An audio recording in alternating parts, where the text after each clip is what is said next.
नमस्कार। आकाशवाणी से प्रस्तुत है समाचार संध्या।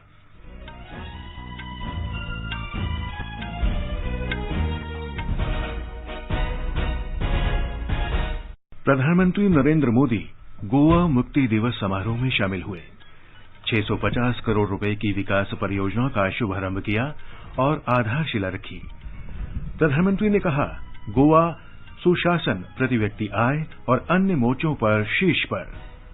भारत मध्य एशिया संवाद के दौरान भारत और 5 मध्य एशियाई देशों ने शांतिपूर्ण, सुरक्षित और स्थिर अफगानिस्तान के लिए सहयोग देने का संकल्प लिया। सरकार ने इस वित्त वर्ष में LIC का IPO लाने की संभावनाओं पर संदेह उठाने की मीडिया की खबरों का खंडन किया। उपराष्ट्रपति वेंकैया नायडू ने लोगों में डिजिटल और वित्तीय साक्षरता की आवश्यकता पर बल दिया। जर्मनी ने कोविड के ओमिक्रॉन वेरिएंट को रोकने के लिए ब्रिटेन से आने वाले यात्रियों पर रोक लगाई। स्पेन में विश्व बैडमिंटन चैंपियनशिप के सिंगल्स फाइनल में किदाम्बी श्रीकांत और सिंगापुर के लोह कीन यू के बीच मुकाबला जारी। और ढाका में एशियाई पुरुष हॉकी चैंपियंस ट्रॉफी में भारत ने जापान को 6-0 से हराया। समाचार संध्या में नीलम मलकानिया के साथ मैं रवि कपूर। देश कोविड टीकाकरण अभियान के अंतर्गत 150 करोड़ टीके लगाने की दिशा में निरंतर आगे बढ़ रहा है। कोरोना वायरस का नया वेरिएंट मिलने से चिंताएं बढ़ी हैं। आपसे हमारी अपील है कि यथाशीघ्र दोनों टीके लगवाएं और अन्य लोगों को भी टीके लगवाने के लिए प्रेरित करें। कृपया 3 सरल उपायों का पालन अवश्य करें। मास्क लगाएं, 2 गज की सुरक्षित दूरी बनाए रखें, हाथ और चेहरा साफ रखें। कोविड से संबंधित किसी भी जानकारी और मार्गदर्शन के लिए राष्ट्रीय हेल्पलाइन नंबर 011-2397-8046 और 1075 पर संपर्क करें। अब समाचार विस्तार से। प्रधानमंत्री नरेंद्र मोदी ने आज गोवा के तालेइगांव में डॉक्टर श्यामा प्रसाद मुखर्जी स्टेडियम में आयोजित गोवा मुक्ति दिवस समारोह में हिस्सा लिया। उन्होंने समारोह में ऑपरेशन विजय के स्वतंत्रता सेनानियों और योद्धाओं को सम्मानित किया। श्री मोदी ने गोवा मुक्ति आंदोलन के सेनानियों के योगदान को याद किया। लुइस डी मिनेजिस ब्रांगाजा, स्त्रिस्राव ब्रांगाजा द कुना, जूलियो मिनेजिस जैसे नाम हो, पुरुषोत्तम काकोडकर, लक्ष्मीकांत भैमरे जैसे सेनानी हो, या फिर बालाराया मापारी जैसे युवाओं के बलिदान, हमारे कितने ही सेनानियों ने आजादी के बाद भी आंदोलन किए, पीड़ाएं झेली, बलिदान दिया, लेकिन इस मूवमेंट को रुकने नहीं दिया। आजादी के ठीक पहले राम मनोहर लोहिया जी से लेकर आजादी के बाद जनसंघ के कितने ही नेताओं तक ये मुक्ति आंदोलन लगातार चला था। प्रधानमंत्री ने कहा कि गोवा सुशासन, प्रति व्यक्ति आय और अन्य मोर्चों पर शीर्ष पर है। उन्होंने गोवा सरकार को पात्र आबादी का 100% कोविड टीकाकरण करने के लिए बधाई दी। उन्होंने मुख्यमंत्री प्रमोद सावंत की राज्य के विकास की गति बनाए रखने के लिए सराहना की। प्रधानमंत्री ने राज्य के लोगों से विकास की नई ऊंचाइयां छूने के लिए नए लक्ष्य निर्धारित करने का अनुरोध किया। आप सब मिलकर जिस तरह गोवा को आत्मनिर्भर बनाने की ओर आगे बढ़ रहे हैं, जिस तरह वर्तमान सरकार खुद चलकर डोर टू डोर जा रही है, सरकारी सेवाएं जिस तरह ऑनलाइन होकर नागरिकों के हाथ में आ रही हैं, आज जैसे आजादी के अमृत महोत्सव में देश आजादी के 100 साल के लिए नए संकल्प ले रहा है, वैसे ही मैं आह्वान करता हूं कि गोवा अपनी मुक्ति के 75 साल होने पर कहां पहुंचेगा, इसके लिए नए संकल्प ले, नए लक्ष्य तय करे। प्रधानमंत्री ने कहा कि आत्मनिर्भर भारत स्वयं पूर्णा गोवा में गोवा को बड़ी सफलता मिली है। प्रधानमंत्री ने कहा कि गोवा का विकास सही अर्थों में सभी के लिए प्रेरणा का स्रोत है। उन्होंने कहा कि पर्यटन बढ़ रहा है और भारतीय अंतर्राष्ट्रीय फिल्म महोत्सव की सफलता के साथ साथ सड़क, बुनियादी ढांचे और सेवाओं का विस्तार हो रहा है। उन्होंने आश्वस्त किया कि मिशन गति शक्ति से बुनियादी ढांचे की परियोजनाओं को गति मिलेगी। शिक्षा क्षेत्र को भी नई गति दी जा रही है। प्रधानमंत्री ने राज्य के पूर्व मुख्यमंत्री मनोहर पर्रिकर के शानदार नेतृत्व को याद करते हुए कहा कि गोवा श्री पर्रिकर द्वारा तय किए गए विकास के पथ पर चल रहा है। उन्होंने कहा कि मानवता की सेवा गोवा वासियों का दुनिया को संदेश है। प्रधानमंत्री ने कहा कि जब पोप फ्रांसिस को भारत आने का निमंत्रण दिया गया तो उन्होंने इसे सर्वोत्तम उपहार बताया। उन्होंने कहा कि इसमें भारत की विविधता और जीवंत लोकतंत्र की झलक है। इससे पहले गोवा पहुंचने पर प्रधानमंत्री ने पणजी के आजाद मैदान में शहीद स्मारक पर माल्यार्पण किया। उन्होंने फ्लाई पास्ट और मीरामार बीच पर नौका परेड देखी। श्री मोदी ने गोवा में 650 करोड़ रुपए से अधिक की कई विकास परियोजनाओं का उद्घाटन किया और कई की आधारशिला रखी। प्रधानमंत्री ने जेल संग्रहालय में अगुवाड़ा किले के पुनरोद्धार, गोवा मेडिकल कॉलेज में विशिष्ट सेवा ब्लॉक, मोपा हवाई अड्डे पर नागरिक उड्डयन विकास केंद्र और मडगांव के देबोलिम नावेलिम पर गैस उपकेंद्र का उद्घाटन किया।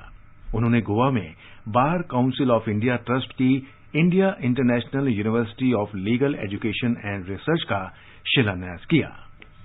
भारत और 5 मध्य एशियाई देशों ने शांतिपूर्ण, सुरक्षित और स्थिर अफगानिस्तान के लिए सहयोग देने का संकल्प लिया। विदेश मंत्री डॉक्टर सुब्रमण्यम जयशंकर ने कहा है कि भारत और मध्य एशियाई देशों के अफगानिस्तान के साथ गहरे और ऐतिहासिक सांस्कृतिक संबंध हैं। अफगानिस्तान के लोगों की हर संभव सहायता की जानी चाहिए। डॉक्टर जयशंकर ने आज नई दिल्ली में तीसरे भारत मध्य एशिया संवाद में कहा कि अफगानिस्तान के बारे में भारत और मध्य एशियाई देशों की चिंताएं एक समान हैं। विदेश मंत्री ने इस संदर्भ में अफगानिस्तान में समावेशी तथा प्रतिनिधि सरकार, आतंकवाद तथा मादक पदार्थों की तस्करी से निपटने, बिना किसी बाधा के मानवीय सहायता उपलब्ध कराने और महिलाओं, बच्चों तथा अल्पसंख्यकों के अधिकारों की चर्चा की। विदेश मंत्री ने कहा कि ये मंच क्षेत्रीय और द्विपक्षीय संबंधों की समीक्षा का अवसर प्रदान करता है।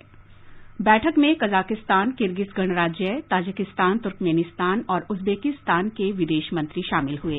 ताजिकिस्तान के विदेश मंत्री सिरोजिद्दीन मोहिरुद्दीन ने कहा कि भारत तेजी से उभरती अर्थव्यवस्था है, जहां उद्योगों का सशक्त आधार और वैज्ञानिक तथा तकनीकी संभावनाएं मौजूद हैं। संवाद के बाद जारी संयुक्त बयान में कहा गया है कि विदेश मंत्रियों ने भारत और मध्य एशियाई देशों के बीच सभ्यतागत, सांस्कृतिक, व्यापारिक और लोगों के बीच संबंध बढ़ाने पर बल दिया। उन्होंने भारत मध्य एशिया भागीदारी को व्यापक और चिरस्थायी बनाने की प्रतिबद्धता दोहराई। सभी पक्षों ने अफगानिस्तान की स्थिति और क्षेत्र पर इसके प्रभाव पर विचार विमर्श किया।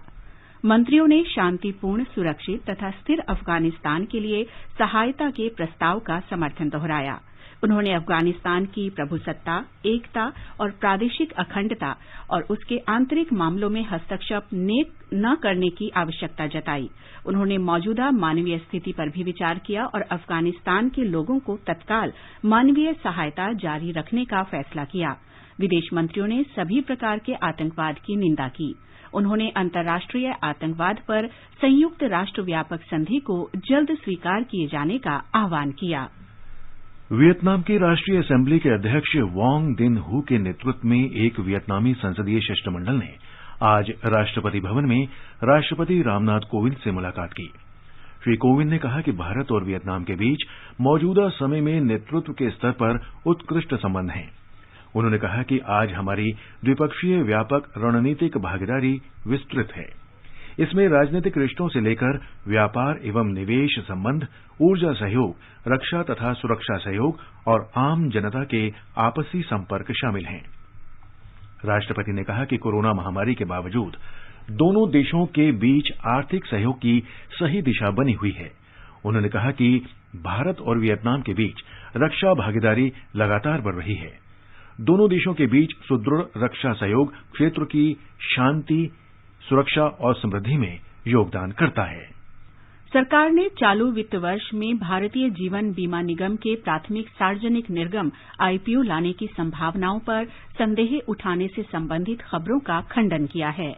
निवेश और सार्वजनिक परिसंपत्ति प्रबंधन विभाग के सचिव तुहिनकांत पांडे ने एक ट्वीट के माध्यम से ये जानकारी देते हुए कहा कि इस वित्त वर्ष की अंतिम तिमाही में एलआईसी का आईपीओ लाने की योजना प्रगति पर है। उपराष्ट्रपति एम वेंकैया नायडू ने सभी संबद्ध हितधारकों से वयस्क शिक्षा और कौशल विकास प्रशिक्षण के क्षेत्र में आगे आने और सरकार के कार्यों में सहयोग की अपील की। उन्होंने प्रत्येक वयस्क व्यक्ति को साक्षर बनाने की आवश्यकता पर बल देते हुए कहा कि जनमानस में डिजिटल साक्षरता और वित्तीय साक्षरता भी जरूरी है। नई दिल्ली में प्रतिष्ठित नेहरू और टैगोर साक्षरता पुरस्कार प्रदान करते हुए उपराष्ट्रपति ने आज कहा कि ये निराशाजनक है कि आईटी और डिजिटलीकरण के क्षेत्र में बड़ी सफलता के बावजूद भारत में आज भी दुनिया में सबसे ज्यादा निरक्षर हैं।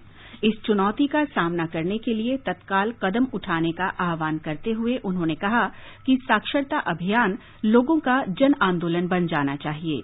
उन्होंने कहा कि गांवों और बस्तियों में हर शिक्षित युवा को आगे आना चाहिए और कम से कम एक व्यक्ति को साक्षर बनाना चाहिए। गृह और सहकारिता मंत्री अमित शाह ने सहकारिता क्षेत्र के विस्तार के लिए देश में जल्दी ही राष्ट्रीय स्तर पर सहकारिता विश्वविद्यालय स्थापित करने की घोषणा की है। श्री शाह ने आज महाराष्ट्र के पुणे में वैकुंठ मेहता राष्ट्रीय सहकारिता प्रबंधन संस्थान के दीक्षांत समारोह में कहा कि सहकारिता क्षेत्र का विस्तार ग्रामीण क्षेत्रों में भी किया जाना चाहिए। उन्होंने कहा कि आजादी से पहले के समय से ही इस क्षेत्र ने देश के विकास में महत्वपूर्ण योगदान दिया है।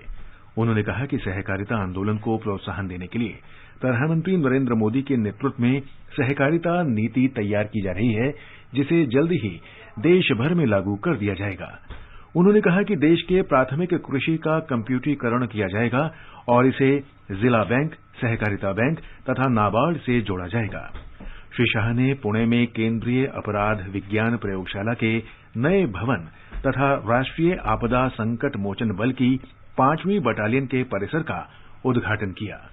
सूचना और प्रसारण मंत्री अनुराग सिंह ठाकुर और उत्तराखंड के मुख्यमंत्री पुष्कर सिंह धामी ने आज बागेश्वर जिले के कुमायूं डिवीजन में विजय संकल्प यात्रा का शुभारंभ किया। इस कार्यक्रम के दौरान भारतीय जनता पार्टी केंद्र सरकार की सहायता से राज्य सरकार द्वारा किए गए विकास कार्यों का लेखा जोखा जनता को देगी। विजय संकल्प यात्रा राज्य के गढ़वाल क्षेत्र के 2660 किलोमीटर और कुमायूं क्षेत्र में 1890 किलोमीटर का सफर तय करेगी। पार्टी सूत्रों के अनुसार गृह मंत्री अमित शाह और कई अन्य केंद्रीय मंत्री तथा राज्य सरकार के मंत्री समय समय पर उत्तराखंड में इस यात्रा में शामिल होंगे। ये समाचार हमारी वेबसाइट newsonair.com/hindi और हमारे mobile app news on AIR पर भी उपलब्ध हैं। सबका साथ, सबका विकास, सबका विश्वास, सबका प्रयास। सबके प्रयास से हो रहा है राष्ट्र निर्माण, जिसमें इनकम टैक्स है आपका योगदान। और जब ई फाइलिंग से हुआ है इनकम टैक्स रिटर्न भरना इतना आसान, तो फिर देर क्यों करें?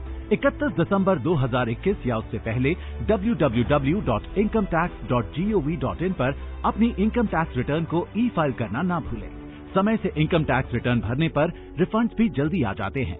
लॉसेस को कैरी फॉरवर्ड किया जा सकता है। लोन और वीजा एप्लीकेशन की प्रोसेसिंग में भी ITR सहायक है। नए ई फाइलिंग पोर्टल पर 3 करोड़ से भी अधिक इनकम टैक्स रिटर्न फाइल किए जा चुके हैं। तो फिर आप भी समय न गवाएं। आज ही अपने इनकम टैक्स रिटर्न को ई फाइल करें। अधिक जानकारी और रिटर्न फाइल करने के लिए विजिट करें www.incometax.gov.in। कोविड टीके के दोनों खुराक पाने वालों की संख्या में उत्तर प्रदेश सबसे अव्वल। यहाँ 4 करोड़ 13 लाख से अधिक लोगों को टीके की दोनों डोज देकर कोविड का सुरक्षा कवर प्रदान किया गया है। उत्तर प्रदेश में कोविड से बचाव के लिए ट्रेसिंग, टेस्टिंग, ट्रीटमेंट और टीकाकरण की नीति से ये महामारी पूरी तरह नियंत्रित है। चिकित्सा सुविधाओं में भी उत्तर प्रदेश सरकार ने नए आयाम दिए हैं। प्रदेश में कुल 97 मेडिकल कॉलेज हो गए हैं। नए मेडिकल कॉलेजेस होने से अब प्रदेश में मेडिकल की 40,000 सीट, MBBS की 35,088 और PG की 804 सीट्स बढ़ी हैं और इससे 65,000 से अधिक रोजगार के अवसर प्रदान होंगे। सोच ईमानदार, काम दमदार। उत्तर प्रदेश सरकार द्वारा जनहित में प्रसारित। समाचार संध्या में आपका फिर स्वागत है। आगे बढ़ने से पहले मुख्य समाचारों पर एक नजर। प्रधानमंत्री नरेंद्र मोदी गोवा मुक्ति दिवस समारोह में शामिल हुए। 650 करोड़ रुपए की विकास परियोजनाओं का शुभारंभ किया और आधारशिला रखी। प्रधानमंत्री ने कहा, गोवा सुशासन, प्रति व्यक्ति आय और अन्य मोर्चों पर शीर्ष पर। भारत मध्य एशिया संवाद के दौरान भारत और 5 मध्य एशियाई देशों ने शांतिपूर्ण, सुरक्षित और स्थिर अफगानिस्तान के लिए सहयोग देने का संकल्प लिया। सरकार ने इस वित्त वर्ष में LIC का IPO लाने की संभावनाओं पर संदेह उठाने की मीडिया की खबरों का खंडन किया। उपराष्ट्रपति एम वेंकैया नायडू ने लोगों में डिजिटल और वित्तीय साक्षरता की आवश्यकता पर बल दिया। जर्मनी ने कोविड के ओमिक्रॉन वेरिएंट को रोकने के लिए ब्रिटेन से आने वाले यात्रियों पर रोक लगाई। स्पेन में विश्व बैडमिंटन चैंपियनशिप के सिंगल्स फाइनल में किदाम्बी श्रीकांत को सिंगापुर के लोह किन यू से हार का सामना करना पड़ा और ढाका में एशियाई पुरुष हॉकी चैंपियंस ट्रॉफी में भारत ने जापान को 6-0 से पराजित किया।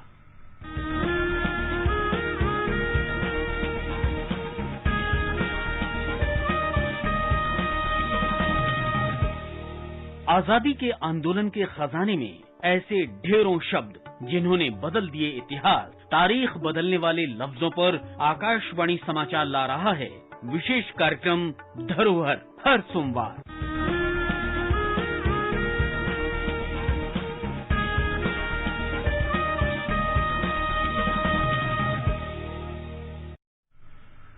राष्ट्रव्यापी टीकाकरण अभियान के अंतर्गत अब तक लगभग 137 करोड़ 49 लाख कोविड विरोधी टीके लगाए जा चुके हैं। वर्तमान में देश में करीब 84,000 उपचाराधीन मरीज हैं। ये संख्या 570 दिनों में सबसे कम है। स्वस्थ होने की दर 98.38% है। कल 7,479 मरीज स्वस्थ हुए। इस दौरान 7,081 नए मरीजों की पुष्टि हुई। जर्मनी ने कोविड के ओमिक्रॉन वेरिएंट को रोकने के लिए ब्रिटेन से यात्रियों के देश में प्रवेश पर रोक लगा दी है। ब्रिटेन गए जर्मनी के नागरिक स्वदेश लौट सकते हैं, लेकिन उन्हें नेगेटिव परीक्षण रिपोर्ट प्रस्तुत करनी होगी। इसके अलावा उन्हें टीका लगा होने के बावजूद 2 सप्ताह तक क्वारंटाइन में रहना होगा। आकाशवाणी का समाचार सेवा प्रभाग कोरोना जागरूकता श्रृंखला में आज रात 9:30 बजे हिंदी और अंग्रेजी में लाइव फोन इन कार्यक्रम प्रसारित करेगा। कार्यक्रम FM गोल्ड और अतिरिक्त मीटरों पर सुना जा सकता है। कार्यक्रम में किंग जॉर्ज चिकित्सा विश्वविद्यालय लखनऊ के डॉक्टर सूर्यकांत श्रोताओं के प्रश्नों के उत्तर देंगे। श्रोता हमारे विशेषज्ञ से टेलीफोन नंबर 011-2342-1230, 011-2342-1764 पर प्रश्न पूछ सकते हैं। Twitter handle @AIR News Alerts #AskAIR पर भी सवाल पोस्ट किए जा सकते हैं। कार्मिक, जन शिकायत और पेंशन राज्य मंत्री डॉक्टर जितेंद्र सिंह कल नई दिल्ली में आजादी का अमृत महोत्सव के अंतर्गत सुशासन सप्ताह का उद्घाटन करेंगे। इस सुशासन सप्ताह का मुख्य विषय प्रशासन गांव की ओर होगा। इसके अंतर्गत सभी राज्यों और केंद्र शासित प्रदेशों के सभी जिलों में जन शिकायतों का समाधान और सेवा की स्थिति में सुधार किया जाएगा। सप्ताह भर तक चलने वाले इस आयोजन में 700 से ज्यादा जिला कलेक्टर, तहसील और पंचायत समिति मुख्यालय का दौरा करेंगे, जिससे जन शिकायतों का समाधान समय पर हो जाए और सेवा की स्थिति में सुधार हो जाए। आजादी का अमृत महोत्सव के लिए सभी उपभोक्ताओं को शुभकामनाएं। हॉलमार्क सोने की शुद्धता सुनिश्चित करता है। हमेशा हॉलमार्क वाले सोने के आभूषण खरीदें। उपभोक्ता किसी भी शिकायत के लिए कृपया राष्ट्रीय उपभोक्ता हेल्पलाइन के टोल फ्री नंबर 14404 पर संपर्क करें। उपभोक्ता मामले विभाग, भारत सरकार द्वारा जनहित में जारी। जागो ग्राहक जागो। चाहते हो जिंदगी में भरना उड़ान, अगर आपकी मंजिल हो आसमान, गर्व हो महसूस पहनकर यूनिफॉर्म, तो ज्वाइन करिए इंडियन एयरफोर्स। भर्तियां 1 दिसंबर 2021 से शुरू। ऑनलाइन अप्लाई करने के लिए careerindianairforce.cdac.in पर लॉगिन करिए। चलो मिलकर एक शुरुआत करें, चलो एक फैसला आज करें, मास्क नहीं तो टोकेंगे, कोरोना को रोकेंगे, चलो एक इरादा करते हैं, चलो कुछ वादा करते हैं, मास्क नहीं तो टोकेंगे, कोरोना को रोकेंगे।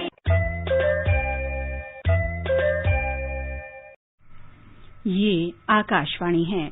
आजादी का अमृत महोत्सव के अंतर्गत आइए अब सुनते हैं आकाशवाणी की विशेष प्रस्तुति आजादी का सफर।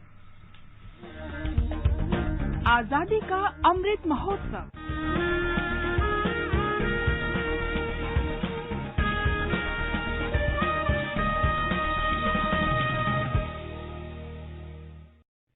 आजादी का सफर आकाशवाणी के संग।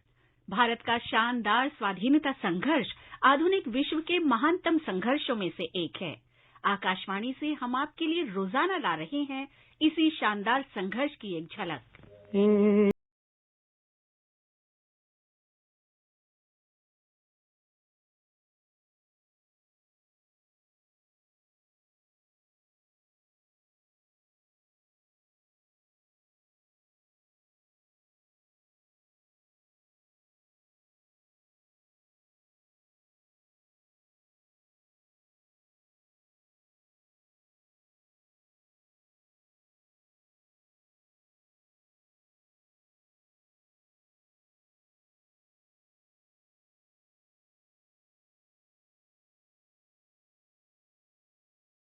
आज हम राम प्रसाद बिस्मिल को श्रद्धांजलि अर्पित कर रहे हैं, जो 19 दिसंबर 1927 को शहीद हुए थे। राम प्रसाद बिस्मिल भारत के उन जाने माने क्रांतिकारियों में थे जिन्होंने ब्रिटिश उपनिवेशवाद के विरुद्ध लड़ाई लड़ी। जब उन्होंने स्वाधीनता सेनानी भाई परमानंद की मौत की सजा के बारे में पढ़ा तो स्वतंत्रता और क्रांति के आदर्श उनके मन में हिलोर लेने लगे। वे प्रायः अपना क्रोध अपनी कविताओं में प्रकट करते।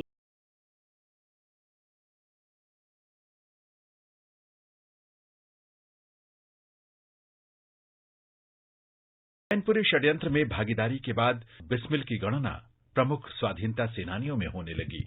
1918 में अशफाक उल्लाह स्कूल में पढ़ते थे। मैनपुरी षड्यंत्र से प्रेरित होकर युवा अशफाक उल्लाह ने अपने दोस्तों से राम प्रसाद बिस्मिल से परिचय करवाने को कहा।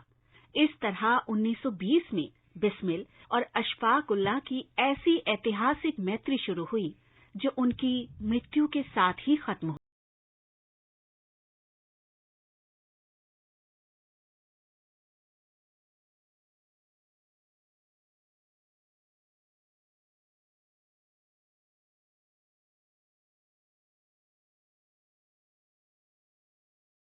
में अशफाक और बिस्मिल का संबंध बेहद प्रगाढ़ हो गया। उन्होंने हिंदुस्तान रिपब्लिकन एसोसिएशन यानी एचआरए के तहत क्रांतिकारी गतिविधियों में भाग लिया। काकोरी डकैती के बाद उन्हें गिरफ्तार किया गया और करीब 1.5 साल तक मुकदमा चला। सुनवाई अप्रैल 1927 में खत्म हुई। राम प्रसाद बिस्मिल, अशफाक उल्लाह खां और राजेंद्र लाहिड़ी को मौत की सजा सुनाई गई और अन्य को आजीवन कारावास की सजा हुई। लखनऊ केंद्रीय कारागार में सजा काटने के दौरान बिस्मिल ने अपनी आत्मकथा लिखी और प्रसिद्ध गीत मेरा रंग दे बसंती चोला लिखा। मेरा रंग दे बसंती चोला, ओए रंग दे बसंती चोला, माए रंग दे बसंती चोला। जय हिंद का नारा लगाते हुए बिस्मिल गोरखपुर जेल में 19 दिसंबर 1927 को फांसी पर झूल गए। शत शत नमन है ऐसे वीर क्रांतिकारी को। देखना है जोर कितना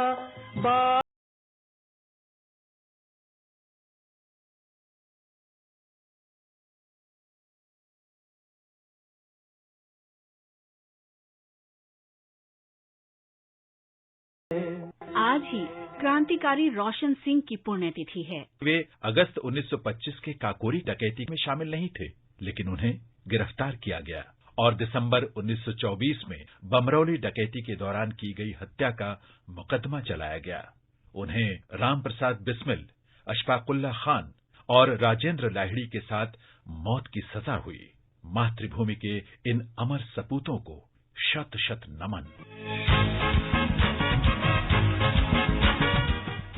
19 दिसंबर को गोवा मुक्ति दिवस भी मनाया जाता है। 15 अगस्त 1947 को भारत के स्वतंत्र होने के उपरांत भी गोवा पुर्तगाली शासन के अधीन था। पुर्तगालियों के साथ बातचीत असफल होने पर भारत के तत्कालीन प्रधानमंत्री जवाहरलाल नेहरू ने फैसला किया कि सैन्य हस्तक्षेप ही एकमात्र विकल्प है। 36 घंटे की सैन्य कार्रवाई को ऑपरेशन विजय नाम दिया गया था। 19 दिसंबर 1961 को भारतीय सेना ने गोवा पर अधिकार कर लिया और पुर्तगाली governor general Manuel Antonio Vassalo e Silva ने समर्पण के प्रमाण पत्र पर हस्ताक्षर किए।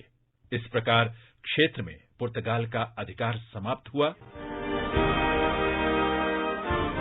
आजादी का सफर आकाशवाणी के संग श्रृंखला में आज बस इतना ही। कल फिर मिलेंगे नई कड़ी के साथ।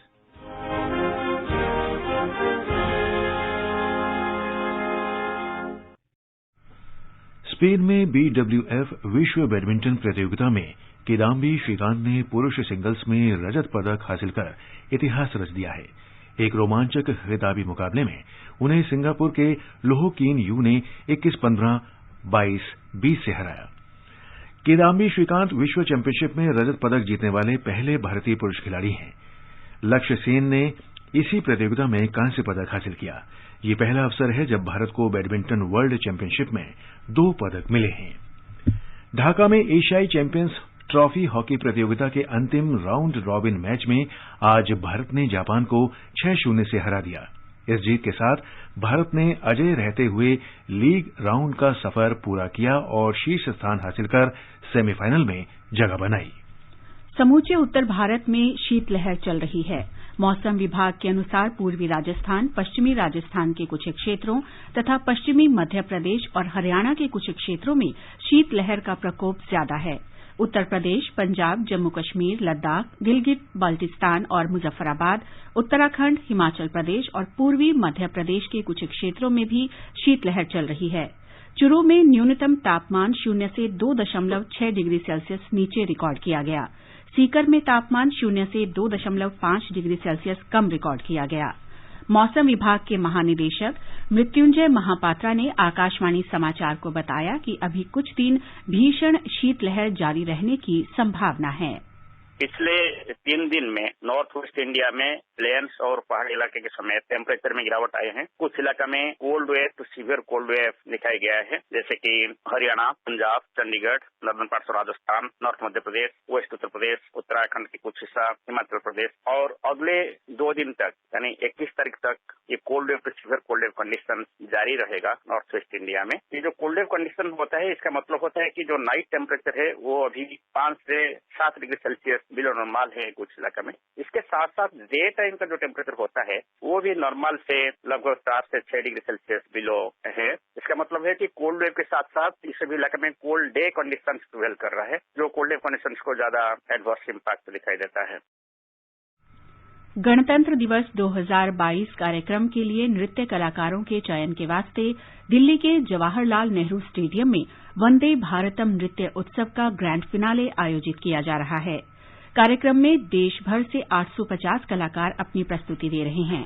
आजादी के 75 साल पूरे होने के उपलक्ष्य में आजादी का अमृत महोत्सव के हिस्से के रूप में रक्षा मंत्रालय और संस्कृति मंत्रालय ने वंदे भारतम नृत्य उत्सव शुरू करने की घोषणा की थी। इस आयोजन का मुख्य उद्देश्य देश भर से श्रेष्ठ नृत्य प्रतिभाओं का चयन करना और गणतंत्र दिवस परेड 2022 के दौरान उन्हें अपना प्रदर्शन दिखाने का अवसर प्रदान करना है। अंत में मुख्य समाचार एक बार फिर। प्रधानमंत्री नरेंद्र मोदी गोवा मुक्ति दिवस समारोह में शामिल हुए। 650 करोड़ रुपए की विकास परियोजनाओं का शुभारंभ किया और आधारशिला रखी। प्रधानमंत्री ने कहा, गोवा सुशासन, प्रति व्यक्ति आय और अन्य मोर्चों पर शीर्ष पर। भारत मध्य एशिया संवाद के दौरान भारत और 5 मध्य एशियाई देशों ने शांतिपूर्ण, सुरक्षित और स्थिर अफगानिस्तान के लिए सहयोग देने का संकल्प लिया। सरकार ने इस वित्त वर्ष में LIC का IPO लाने की संभावनाओं पर संदेह उठाने की मीडिया की खबरों का खंडन किया। उपराष्ट्रपति वेंकैया नायडू ने लोगों में डिजिटल और वित्तीय साक्षरता की आवश्यकता पर बल दिया। जर्मनी ने कोविड के ओमिक्रॉन वेरिएंट को रोकने के लिए ब्रिटेन से आने वाले यात्रियों पर रोक लगाई। स्पेन में विश्व बैडमिंटन चैंपियनशिप में पुरुष सिंगल्स मुकाबले में किदाम्बी श्रीकांत ने रजत पदक हासिल कर इतिहास रचा और ढाका में एशियाई पुरुष हॉकी चैंपियनशिप ट्रॉफी में भारत ने जापान को 6-0 से हराया। इसके साथ ही समाचार संध्या का ये अंक समाप्त हुआ। नमस्कार।